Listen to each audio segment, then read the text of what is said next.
Bom, estamos aqui para propiciar esse debate com os componentes da chapa Psicologia e Democracia em função das regras antidemocráticas que o Conselho de Psicologia e a Comissão Eleitoral acabaram por decidirem como seria esse debate entre as chapas. Nós já nos manifestamos desde o início com a Comissão Eleitoral que não aceitávamos algumas regras que, ao nosso ver, favoreciam uma única chapa e o que isso se torna totalmente antidemocrático. Não concordamos com as regras estabelecidas pela Comissão Eleitoral em conjunto com o CRP de São Paulo para a produção desse debate. Desde o início, nós colocamos as condições democráticas para o debate, com os quais não foram aceitas pela comissão, já que parecia seguir as orientações de uma chapa específica. Uma delas era o local. Nós queríamos um local público, em que inclusive a gravação estivesse por conta de pessoas isentas, e por isso sugerimos a Assembleia Legislativa do Estado de São Paulo. Outra, nós colocamos que o mediador deveria ser uma pessoa isenta e que fosse desconhecida de todas as chapas, inclusive da Comissão Eleitoral. Todas essas regras não foram aceitas pela chapa que hoje dá continuidade, ou pretende dar continuidade, ao Conselho Regional de Psicologia de São Paulo, bem como pela Comissão Eleitoral. Dessa maneira, nós achamos muito mais proveitoso poder debater com vocês, debater com as psicólogas e psicólogos do nosso estado, nossas propostas. Estaremos à disposição e disponíveis pelas nossas redes sociais com as nossas propostas para que vocês possam fazer suas questões e perguntas para nós. Então, sejam bem-vindos ao nosso debate da Psicologia e Democracia. Bom, estamos aqui com alguns componentes de nossa chapa, candidatos pela Psicologia e Democracia, o psicólogo Décio Perrone, o psicólogo Paulo Camargo. Então, muito bem. Já que a gente não conseguiu participar de um debate junto com as outras chapas, né, numa linha democrática, não é? Nós estamos aqui para apresentar as nossas propostas que podem também ser comentadas através das redes, né, como já foi comentado aí anteriormente, não é? Bom, uma das propostas que nós temos é estabelecer um processo de aprimoramento, não é, da profissão, da profissionalidade da nossa categoria. É uma proposta que nós estamos chamando de Aprimora Psi, não é? Que eu digo o seguinte: nós temos uma categoria bastante grande aqui no estado de São Paulo. Eu pessoalmente trabalho com muitos psicólogos, eu tenho contato com muitos psicólogos e a gente percebe a demanda, não é? A gente percebe a necessidade e a carência que os nossos colegas têm de participar de processos educativos que tenham um reflexo direto na sua profissionalidade, não é? Podemos até pensar de uma maneira onde tenha um reflexo direto na sua aplicabilidade profissional, não é? Por isso que nós estamos propondo, nós vamos fazer um processo de chamamento dos nossos colegas para participarem gratuitamente do processo que nós vamos instalar, nós vamos estabelecer um processo educativo, não é?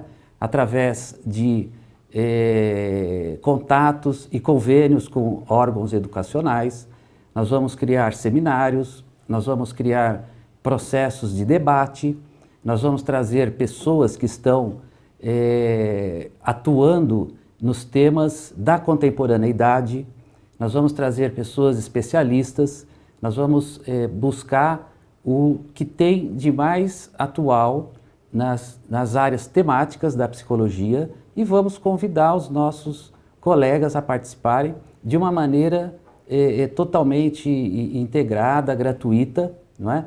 Eu tenho certeza que isso vai trazer um melhor conforto profissional para os nossos colegas.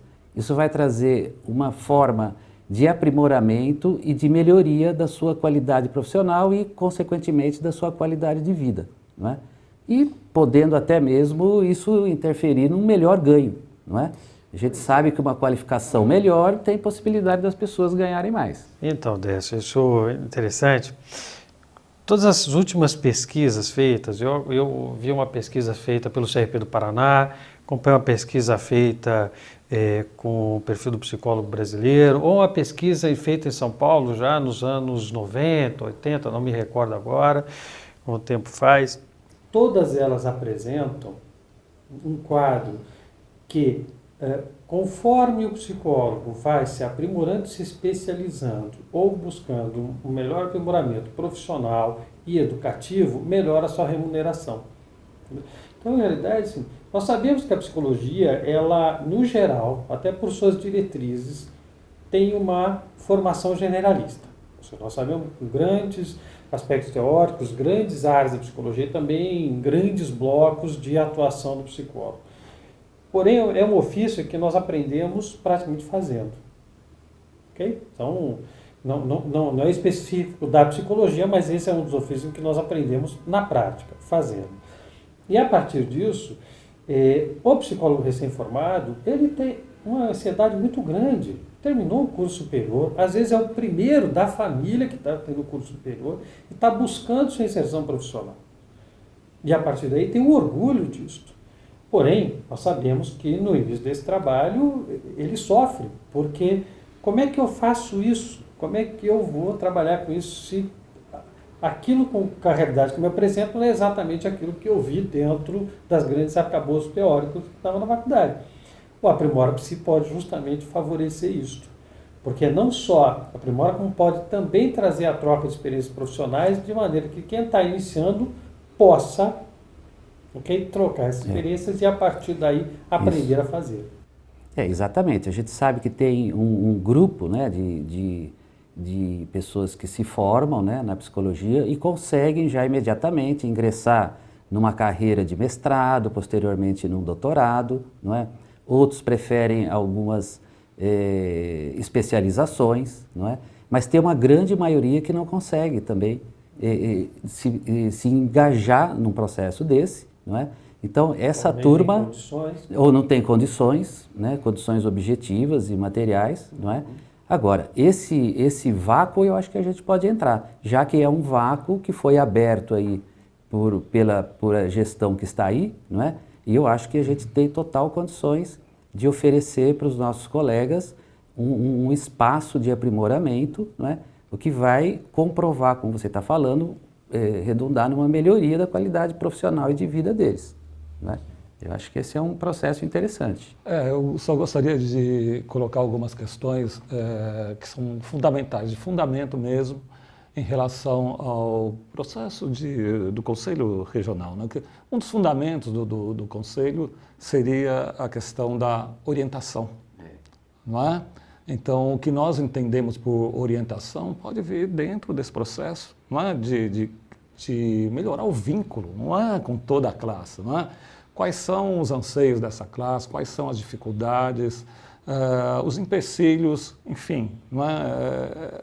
É comum a gente ver o pessoal que se forma, né, principalmente que se forma, tenta, por exemplo, a clínica e depois de alguns meses se desfaz, vai fazer às vezes outra coisa, larga a profissão, não é? Enfim, o que o Conselho tem a ver com isso? Não é? Que orientações não é, nós podemos dar àqueles que estão se formando, àqueles que estão trabalhando e não tem um vínculo, não tem uma ligação realmente com a profissão. Não é? Então você fica o conselho de um lado, não é? E os profissionais praticamente isolados, não é? Sem uma orientação mais adequada aí para encaminhar sobre isso. Sim. Não, isso é exatamente uma das falhas dessa gestão atual, que está há quase 2 décadas na frente do Conselho de Psicologia, que vimos alertando há muito tempo. um afastamento da categoria. Isso, A categoria isso é não fundamental. consegue ver no conselho como exatamente o local onde ele possa buscar orientações sobre como proceder nesse seu iniciar de caminhada. Isso. Como se o conselho resolveu simplesmente organizar-se através de um pequeno grupo, cuidar de um pequeno grupo e o restante da categoria, né, ficasse ao Deus dará. E aí é interessante, porque no Aprimora-se hoje são tantas ferramentas tecnológicas Exatamente. que temos acesso, não? Tecnológica, seja em informática, seja em telemática, seja, né, como chegar nos determinados locais do interior do estado. Acho que isso é muito interessante. E casa para isso, né, quais são os temas importantes que valem a pena discutir, ou quais são os temas candentes, urgentes para a Aprimora-se. E aí a ideia do pesquisa do perfil do psicólogo paulista. Né? Isso. Exatamente. A ideia de realizar uma pesquisa em termos do perfil do profissional, do psicólogo, dentro do estado de São Paulo, vem no sentido também de direcionar a gestão, não é? Ou de vincular a gestão com os anseios, não é? Da categoria profissional. Enfim, que diretrizes nós estabelecemos? É só o corpo, não é, diretivo do conselho que vai estabelecer as diretrizes?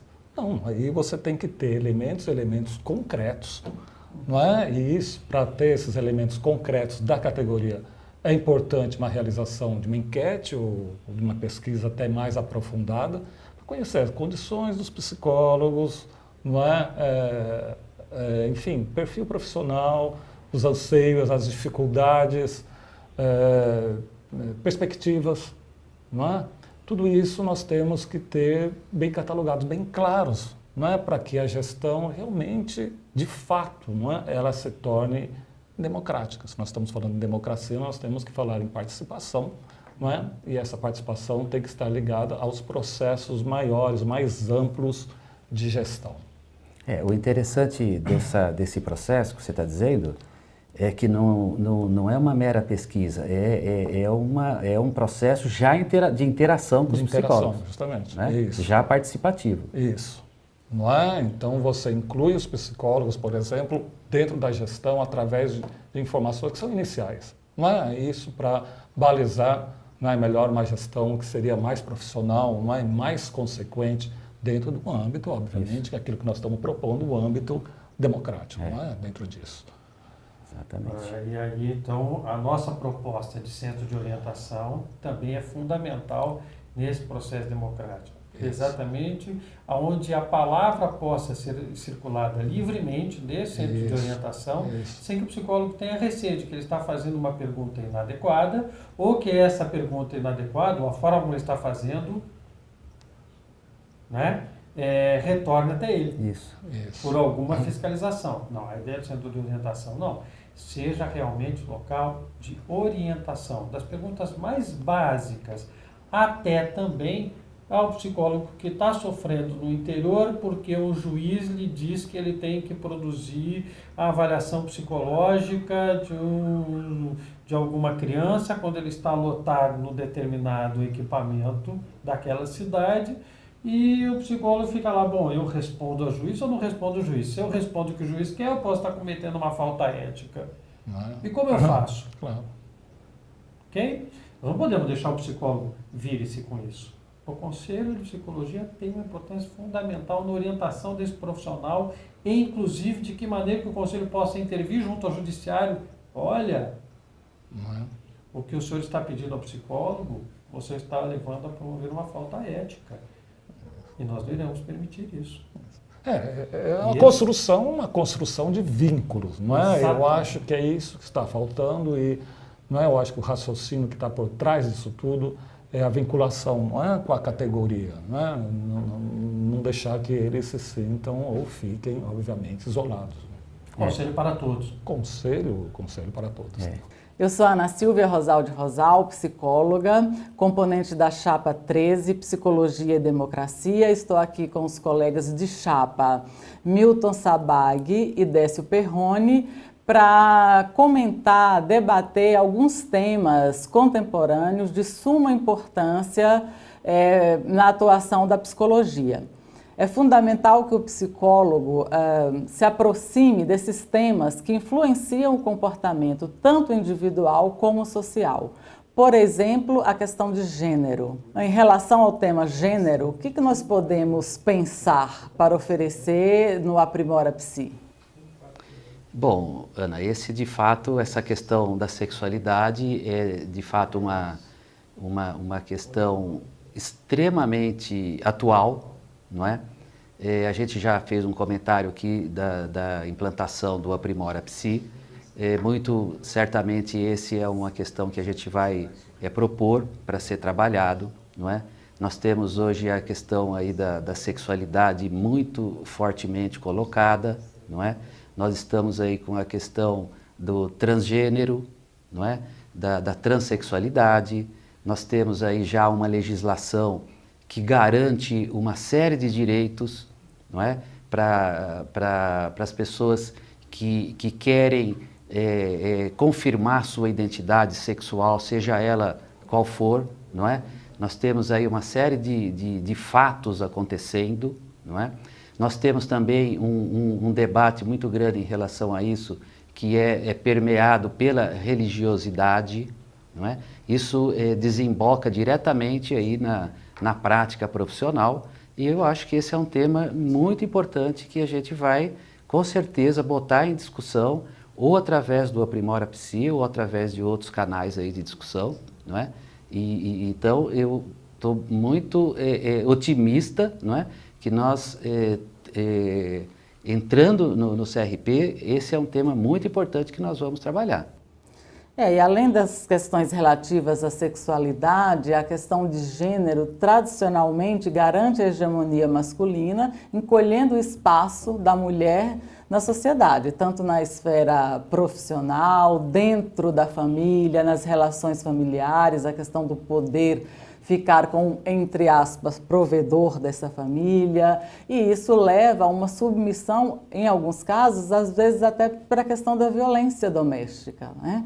E o psicólogo precisa se aproximar de um tema ainda muito forte, muito presente em nossa sociedade. De fato, é isso mesmo, não é? A gente busca essa discussão nos nossos órgãos, né? No nosso conselho e até em outras entidades, e a gente vê que há uma lacuna aí. Esses órgãos não estão entrando nesse assunto, não é? Nós vamos entrar. Até porque a nossa categoria é predominantemente feminina, né? E muitas vezes o preconceito começa dentro da gente, né?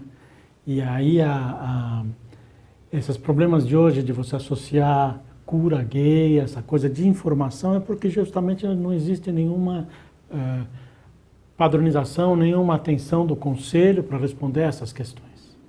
E aí faz-se o que quiser, do jeito que quiser. Protestar contra essas posturas é fácil, né? Agora, entrar na discussão e trazer a cientificidade disso, trazer a questão cultural disso, trazer a questão sociológica disso, a questão individual disso, né? A gente não vê, né? Então, com certeza é um assunto aí muito importante que a gente vai trabalhar. E você falou bem, a nossa categoria, ela sempre foi uma categoria com predomínio de mulheres, né? Apesar que a nossa chapa, ela tem um equilíbrio, né? A gente até faz questão de ter esse equilíbrio, né? De ter uma quantidade de homens, uma quantidade de mulheres, não é? Na verdade, foi como ela se originou, como ela se compôs, não é?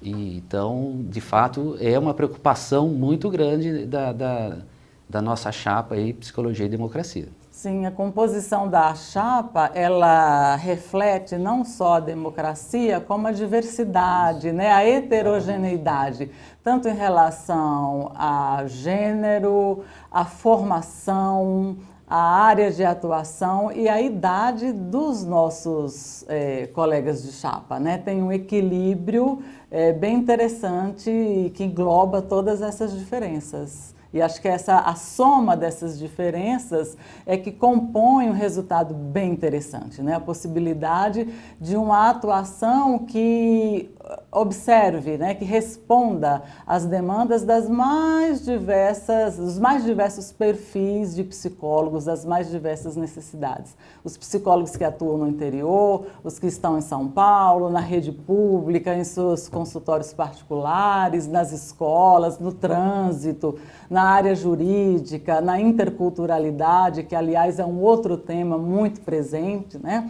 Nunca o homem mudou tanto a sua residência de um país para o outro. Inclusive, o Brasil tem recebido muitos refugiados e imigrantes, e essas pessoas chegam ao psicólogo quando ingressam no atendimento público de saúde, na rede pública de ensino e até mesmo nos consultórios particulares, né?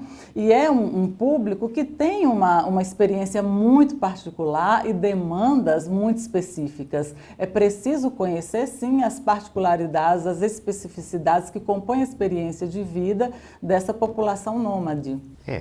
O psicólogo que está nos assistindo, nos observando aí através desse vídeo, né? Ele pode ter certeza que nós estamos pensando num CRP que pulsa, né? Num CRP pulsante, não num CRP que entra em atrofia, né? Como é o que a gente está vendo. Né? Preso a estereótipos, né? São todas essas questões aí que nós vamos colocar aí fortemente na ordem do dia. Muito menos um CRP vinculado a qualquer ideologia ou grupo político, né? O nosso vínculo é com a categoria, né? São com as necessidades, as expectativas dos psicólogos e psicólogas de São Paulo. E essa diversidade na composição da chapa, ela nos permite transitar por todos os âmbitos da psicologia e atender, olhar para os mais diversos perfis de psicólogos e psicólogas do Estado. É importante ressaltar que nós não estamos vinculados a nenhum grupo político, mas sim representamos as necessidades, né, as especificidades da nossa categoria. Uma das reclamações que os nossos colegas manifestam é que a gestão atual ela é muito pesada do ponto de vista burocrático, né? Então, as solicitações, as orientações que são enviadas, né, que chegam até o CRP, ou elas se perdem no caminho ou se obtém resposta depois de um tempo muito longo, né? O que nós poderíamos fazer para agilizar, para dar leveza e um resultado rápido a essas solicitações? Pensando nisso, e isso é uma questão de gestão, nós estamos propondo o CRP 24 horas com você, que é uma forma em que os psicólogos podem acessar as coisas do cotidiano mais rapidamente e de forma mais direta. Por exemplo, atestados, certificados, coisas que evitem deslocamento, perda de tempo, gasto de dinheiro inadequado. Pelo nosso portal, ele vai ter acesso, melhor dizendo, possibilidade de acesso a essas questões de forma rápida, direta e transparente. Vai haver um número de protocolo eletrônico, essa ideia. E que vai ser, é uma ideia nossa de implantar um protocolo eletrônico em que permita ele acompanhar passo a passo em que posição está o processo dele ou as demandas feitas por ele. Interessante que esse contato, né, do psicólogo com o CRP, ele é um contato, como é hoje, né, como a Ana colocou, é um contato difícil, tem que se deslocar Agora, nós queremos que o psicólogo venha para o nosso conselho, não é? Ao mesmo tempo para participar, para entrar nas comissões, para entrar nos temas, para participar dos cursos, não é? E que ele resolva nessa proposta do CRP 24 horas, a questão mais administrativa, mais burocrática, que realmente hoje é muito difícil. E o que demanda mais tempo. Demanda mais tempo. Né? A gente cria um CRP muito mais dinâmico, ágil na resolução e nas respostas desses problemas, dessas novas questões que se colocam na nossa sociedade neste século. Então, a essência é um CRP de portas abertas, onde o psicólogo possa recorrer quando entender pertinente, necessário, e da parte em relação à gestão, essa gestão incentiva a proximidade da categoria com o conselho que o representa, que a representa. Exatamente. Sabe, Ana, essa questão sobre o feminino, eu estava vendo os números e eles são impressionantes. Nós temos na base de dados dos psicólogos no estado de São Paulo um número de 88.041 psicólogos registrados no Conselho de Psicologia. Desses total, 77.148 designados como sexo feminino, 87% da categoria no estado. Isso é maior que a média nacional, ok? Então, não temos, por um movimento natural, o tema sobre a sexualidade, temas vinculados à opressão do feminino, estão na pauta. 87% da categoria sabe e sofrem na própria pele os efeitos desse nosso modelo cultural. Então, não temos, é natural que tenhamos que debater isso, inclusive na Comissão de Direitos Humanos. Não é? Essas psicólogas estão trabalhando nos CRAS, nos CRES, nos CAPs, nos ambulatórios, ok? No serviço público de atendimento às pessoas que são oprimidas em função de um certo modelo Cultural, autocrático, por vezes machista, por vezes. patriarcal, em que elas enfrentam. Assim, a proposta justamente no Centro de Orientação do Aprimora Psi é justamente preparar os psicólogos para o enfrentamento desse tipo de sofrimento. Isso é fundamental. Existem, então, dois papéis importantes do Conselho. Um é exatamente na orientação do profissional, no amparo profissional, no enfrentamento, né, dessas pessoas, no tratamento dessas pessoas, no auxílio a essas pessoas que são vítimas desses atos violentos. Eu, quando digo atos violentos, podem ser físicos como psicológicos. Nós temos que estar auxiliando ao psicólogo para poder esse tipo de atendimento. Outra é a nossa função social enquanto autarquia do Estado. Combater a toda forma de opressão, toda forma de negligência. E isso aí nós temos um papel político importante como autarquia para poder lutar não só frente aos órgãos outros do Estado, como também à sociedade, mostrar a importância da dignidade humana e o que afeta ao sujeito, e a partir daí também todo o corpo social, quando sua dignidade humana é aviltada. Sua dignidade humana por sua escolha sexual, por sua nem escolha às vezes sexual, sim, sim, por sua escolha profissional, por sua forma de pensar uma família, da sua forma de pensar o Estado, da sua forma de querer votar em determinado partido. Sobre esse tipo de opressão, nós temos um papel quanto autarquia fundamental. Mas não só para dizermos aquilo que pensamos, para escutar a categoria, para informarmos a categoria, para formá-la sobre quais são as implicações disso, discutir com ela e também quais são as ações que temos que fazer contra tudo isso. Nós temos um papel fundamental nisso.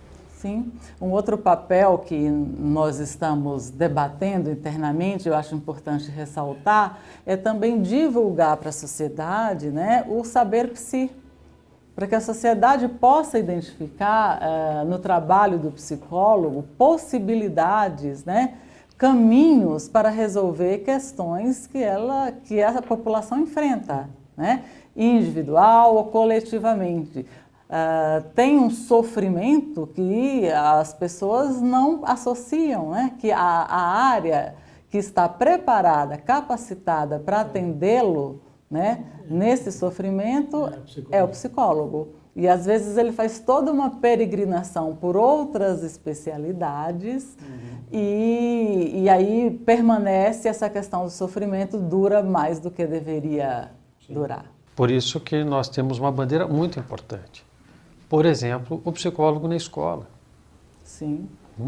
Se nós nós sabemos e compreendemos sobre desenvolvimento infantil, nós sabemos o que ocorre na formação dessas crianças, desses jovens, o que ocorre com os professores, como orientar os professores, o que ocorre com o entorno daquela escola, com os familiares daquela escola. Um psicólogo na escola ele tem um papel fundamental, exatamente com o seu saber. A pessoa não tem que ficar circulando ou ficar drogando as crianças.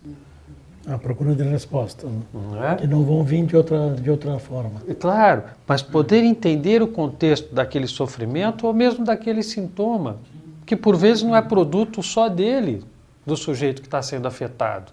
Essa é a importância da psicologia. Não simplesmente colocar o sujeito como responsável, culpado por seu sintoma, mas o que seu entorno também o gera.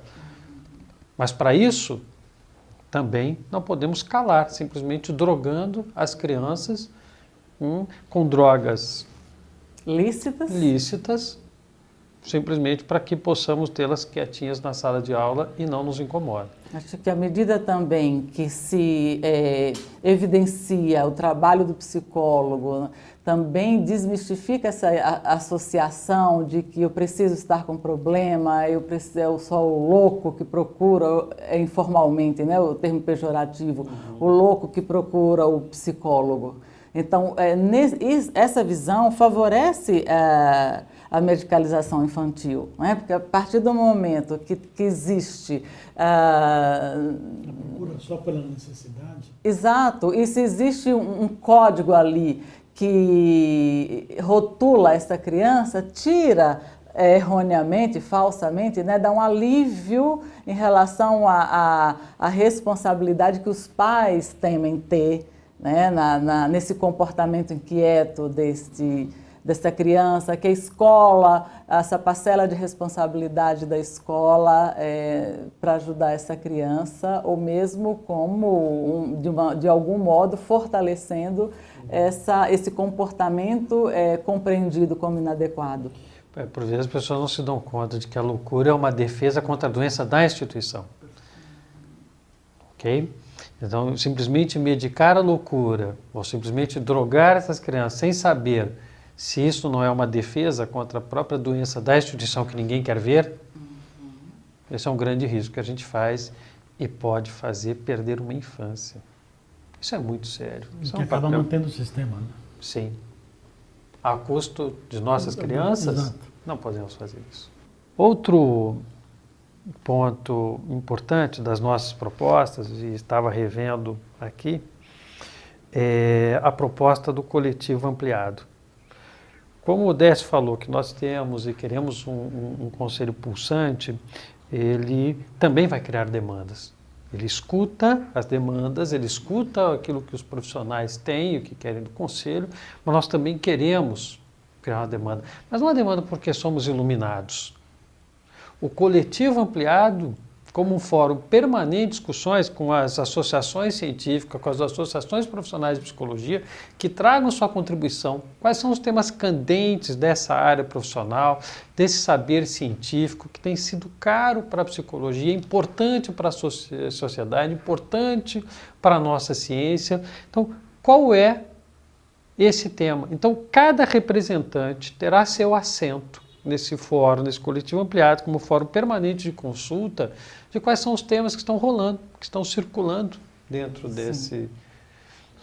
da nossa sociedade e dentro dos psicólogos. Então, nós abrimos o conselho, um conselho pulsante e aberto, que recebe também das associações.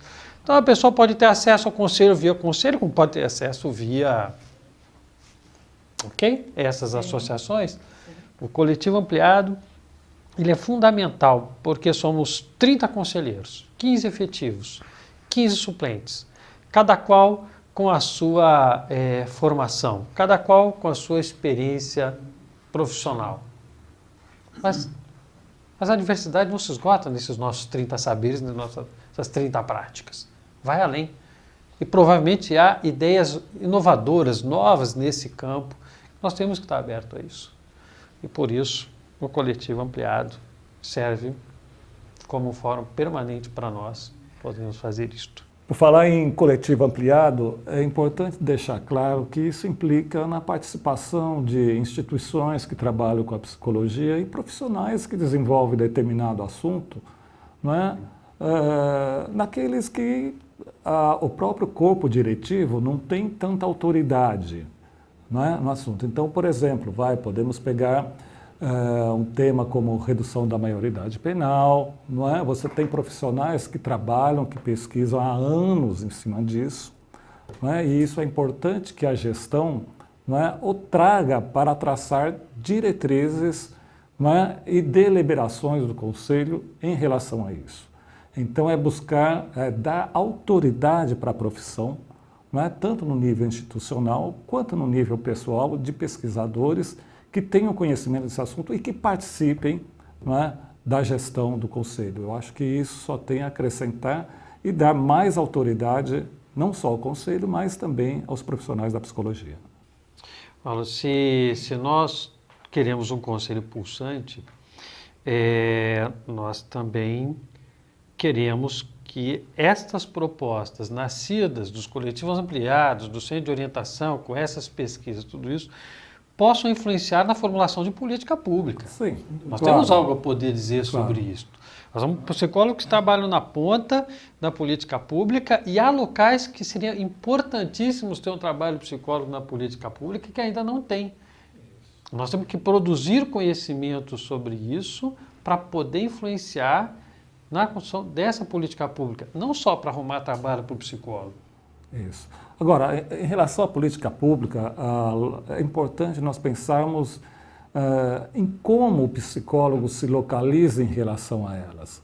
O que seriam políticas públicas, na verdade, e que a categoria até agora parece que não entrou, não é, devidamente, como outras profissões, como a sociologia, a economia, a própria medicina tem entrado. O trabalho com políticas públicas envolve você localizar o trabalho do psicólogo em relação às ações de governo. Então, por exemplo, eu posso estar trabalhando dentro de uma ação de governo e essa ação de governo pode estar sendo, às vezes, até nociva para uma população. Ou então ela está em processo de degradação, não é? Então é importante que nós trabalhemos nas políticas públicas com outras profissões e também que a gente tenha processos de avaliação dessas políticas. Só aí nós vamos realmente conseguir localizar a categoria em relação a elas. Vamos poder avaliar, vamos poder criticar e vamos aí sim poder traçar diretrizes melhores em relação à categoria profissional. Mas olha que legal isso fazendo com os fóruns temáticos. Não é? As propostas de fóruns temáticos semestrais nas subsedes, que é exatamente levar para o interior esses saberes, essas discussões, ok?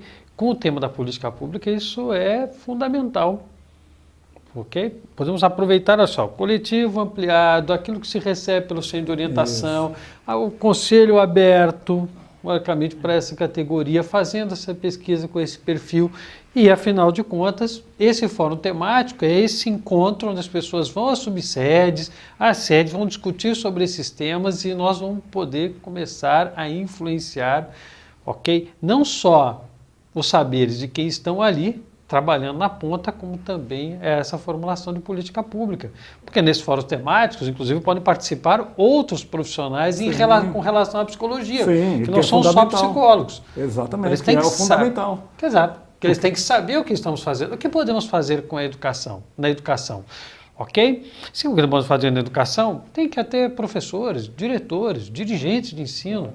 Se temos na saúde, nós temos que ter outros profissionais, inclusive com gestores de saúde, na assistência social. Quer dizer, então um leque enorme que podemos possibilitar e esses fóruns temáticos semestralmente estabelecidos, desde as subsedes, cria um corpo fundamental de construção, de troca de experiência, de saberes. Saber, principalmente. E que possa influenciar de vez a política pública. E principalmente é importante ressaltar aqueles que trabalham com pesquisas em políticas públicas, não é? Então, o relacionamento com as universidades e com os profissionais que produzem pesquisa é de fundamental importância, não é? Porque aí sim nós vamos ter um quadro mais claro sobre o andamento da profissão. Todas essas experiências, porque agora nós estamos falando que o Conselho pode propiciar a formação de um saber, a construção de um saber. Não é? Estamos coletando todas essas experiências. Ora, isso tudo tem que estar vinculado, nós temos que estabelecer uma política importante, que é o Congresso Paulista de Psicologia. Né? Esse Congresso Paulista, essa é a nossa proposta, de fazer o primeiro Congresso Paulista de Psicologia, que ele possa se tornar uma série, aonde os saberes dos psicólogos produzidos nas suas associações científicas, nas universidades, quando estão os seus estudantes, nas suas pós-graduações, possam trazer e possamos depois difundir essas publicações, essas pesquisas, não é? Esses resultados. Isso é muito importante. Primeiro porque é na própria troca. Nós sabemos que se produzimos ciência para nós mesmos, Não tem efeito. não tem nenhum efeito. Se nós não colocamos isso no debate, na discussão, né, na interlocução, e que inclusive possa suscitar a outro, puxa, essa pesquisa foi até aí. Acho que isso tem um outro lado que possa ser pesquisado. Isso abre um leque fundamental. E nós temos que dar essa oportunidade, nós temos que ter uma produção paulista sobre isto.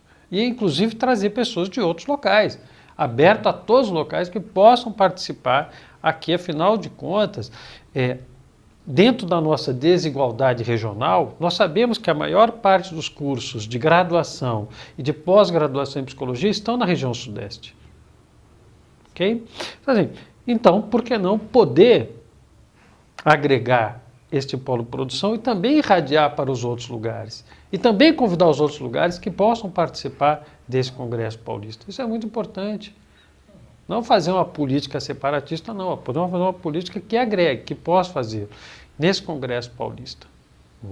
E a produção dos paulistas possa também ser irradiada a partir daí. Então, o primeiro Congresso Paulista de Psicologia será na nossa gestão. E vai marcar bastante a profissão, sem dúvida. Nós temos uma proposta dentro das nossas, que foi uma experiência muito rica no Conselho Federal de Psicologia durante a gestão, que foi a política por editais. Nós sabemos que o Conselho Regional de Psicologia de São Paulo tem um orçamento ainda maior que o do Conselho Federal de Psicologia. Então, assim, a forma que os psicólogos podem participar, inclusive, com o retorno dessas anuidades que eles pagam para isso, é oferecer parte do nosso orçamento para a política de editais. Então, por vezes, uma pequena associação, às vezes psicólogos na sua formação, querem construir um evento sobre a psicologia, para discutir a psicologia, e não tem de onde tirar recursos. E nós vamos viver um momento em que o Estado, com as suas agências de fomento, cada vez mais vão fechar as portas do cofre. Podemos ter essa dificuldade, mas também poder, junto com os psicólogos, criar uma forma de fomento para essas atividades, onde eles possam realmente trocar suas experiências. Porque apesar de termos o congresso, apesar de termos os fóruns temáticos, ok? Temos a discussão sobre pesquisa, né, do perfil do psicólogo, essa participação, ok, no conselho, eles também querem trocar experiências, trocarem saberes entre eles, ok? Então, parte desse orçamento de a gente dedicar à política por editais, de maneira transparente, ou seja, nós não vamos ajudar instituições que são nossos amigos. Não, é uma política pública transparente, de que a pessoa vai participar, sabemos qual é o valor destinado de ajuda, de auxílio, e eles vão poder participar concorrendo a esse edital. E esse edital será sempre transparente e público, em todo mundo, com todas as suas regras. Nós vamos fazer uma resolução para que isso possa ser mapeado, para que isso possa ser discutido e para que isso possam participar de todos sabendo como é que está sendo feito. Né? Não mais pegar o dinheiro e transferir para uma associação que é minha amiga e a associação com a qual a pessoa não está junto comigo não recebe. Não, todos poderão participar do edital. Essa, para mim, é uma forma transparente e ética de que todos podem participar, ok, do Conselho. Quer dizer, seria uma apropriação democrática dos recursos Transparente. do Conselho e transparência, obviamente, não é? Dentro disso tudo. Não? Exatamente. Outra vez o Conselho gerando difusão de conhecimento. Também. Tem duas agendas urgentes na nossa relação com o Estado que devem preocupar e devem nos ocupar-nos na discussão com a categoria. Um é sobre as 30 horas. Nós sabemos que é uma bandeira sindical, sabemos que é uma bandeira importante na relação de trabalho, nas condições de trabalho dos psicólogos. Okay? Haviam vários projetos, vários outros, mas esse de 30 horas acabou sendo um consenso, né? E o que nós percebemos nesses 20 anos, que apesar dessa bandeira das 30 horas, que está há 10 anos circulando esse projeto, ele não andava. Então, assim, nós não tínhamos voz, ou a voz dos psicólogos, por que o projeto não anda? Dizer fácil, o Congresso conservador, ou o Congresso disso, não, nós descobrimos que não andava, porque as próprias gestões anteriores não faziam gestão para que o projeto andasse. Como se... E aí entendemos o porquê. Emperrava o processo. Claro, bastava não movimentá-lo. Por quê?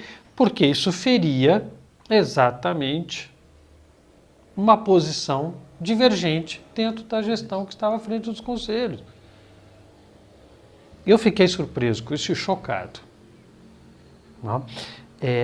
Então, nós temos que ter nós não temos receio. Isso não é uma posição divergente dentre nós. Não é uma posição divergente dentro da nossa chapa, dentro dos nossos apoiadores. Nós somos pelas 30 horas. Não tem divergência sobre esse ponto. Sim, Nós fechamos questão sobre isso. Isso. Por que então 40 horas? Qual foi o ponto que marcou, não é, a permanência das 40 horas e a não luta pelas 30 horas? Não é? Qual é o motivo? Olha, o motivo ficou claro durante uma exposição, ok, de um membro do partido de gestão que estava à frente dos conselhos até há 2 décadas. Okay? Então, nesse momento, o que nós vimos é que dentro do partido existe uma divergência e essa divergência, então, minou a luta pelas 30 horas. Por isso estou dizendo, na nossa gestão nós não temos essa divergência. Outra agenda importante e urgente na nossa relação com o Estado, com o Poder Legislativo, é o tão chamado ato médico. Eu acho que é uma grande jogada de propaganda dos médicos chamar aquilo de ato médico. Porque aquilo não é um ato médico. O que eles estão fazendo em realidade é criando uma hierarquização dos processos de saúde. Como se então existisse um transcendente que pudesse dizer sobre saúde e o restante acessório. Então, nós já saímos disso há muito tempo. Há muito tempo que já participamos dos processos, já participamos do diagnóstico, sabemos dos tratamentos de saúde nos vários equipamentos de saúde públicos e privados. Essa propaganda do ato médico, que eu não sou nada contrário às formas, né, de pensar o que é privativo de cada profissão. Sim. Nós temos o que é privativo de nossa profissão, de nosso ofício. Mas não é isso que está em jogo no ato médico. Está se propondo a hierarquização da saúde e, ao mesmo tempo, retirando de vários profissionais que já atuam na saúde Possibilidade de seu trabalho, atuação que dependesse do médico. Vocês criam, então, uma hierarquia que tudo depende dele. É quase uma reserva de mercado. Né? Ora, os médicos já não precisam disso. Aliás, eu diria que o médico consciente precisa cada vez mais de profissionais próximos a ele, porque não dá conta de desenvolvimento científico de acompanhar ele. Claro, não. Todos nós na saúde, com o seu determinado trabalho, com o seu campo de atuação, tem um objetivo em comum. Minimizar, no mínimo, o sofrimento daquele que o procura. poder encontrar um diagnóstico e poder auxiliar naquilo que ele possa buscar, como encontrar de novo o seu bem-estar.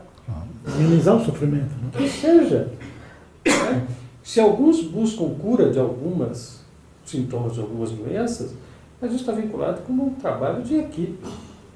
Nós não temos um papel fundamental. Primeiro que eu entendo que essa é a questão urgente. Não há como negociar sobre esse ato médico da forma como está. Que tem até outras categorias, como dos enfermeiros, Tem enfermeiros, nós temos que estão fisioterapeutas, contra esse biomédicos, ato médico. Afeta a todos eles. Isso não é uma luta só da psicologia. Isso. Nós somos mais um nessa luta contra o projeto dessa hierarquização do processo de saúde. Okay? E, de novo, eu vou fazer uma crítica que já em gestões passadas nós criticávamos que o Conselho estava pouco fazendo em relação ao auto médico. E por quê? Quando acompanhávamos as prestações de contas dos Conselho Federal de Psicologia, a prestação de contas do CR, existia sempre uma destinação que era ultrapassando a cifra de R$100 mil para uma entidade específica, não é? Que eles achavam com seus parceiros, por exemplo, e destinava para o combate ao ato médico o que não dava 20, 30, 40, 50 mil reais. Nós temos que fazer um enfrentamento com uma categoria poderosíssima, como é dos médicos, sozinhos, e nem sequer aplicando os recursos para isso, e recursos, eu digo, para informar os deputados, para mandar material, para você levar pessoas para discutirem com os deputados, com os senadores o que está acontecendo. Parecia que isso não era um ponto importante para eles, só quando bateu na porta.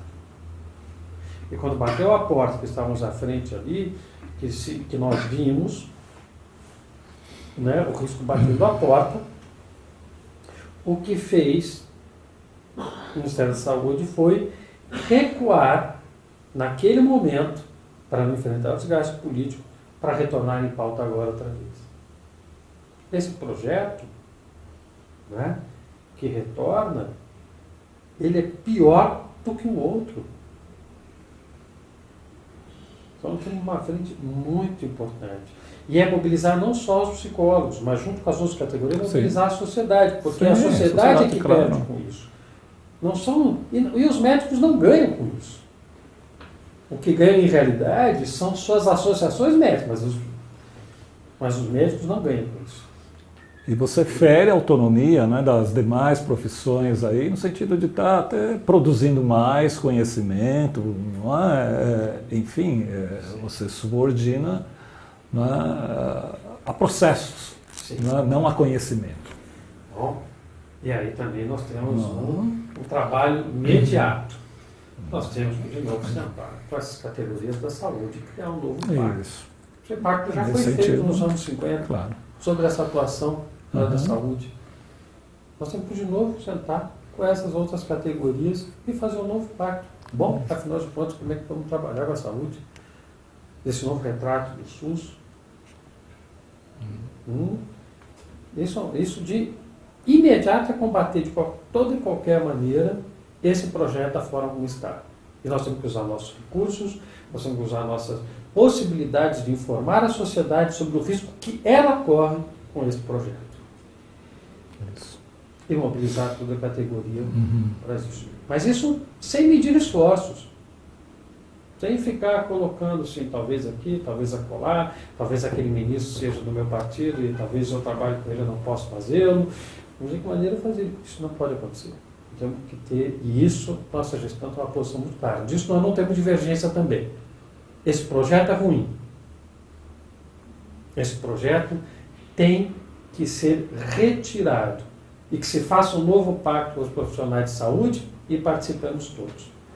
Isso não temos divergência também.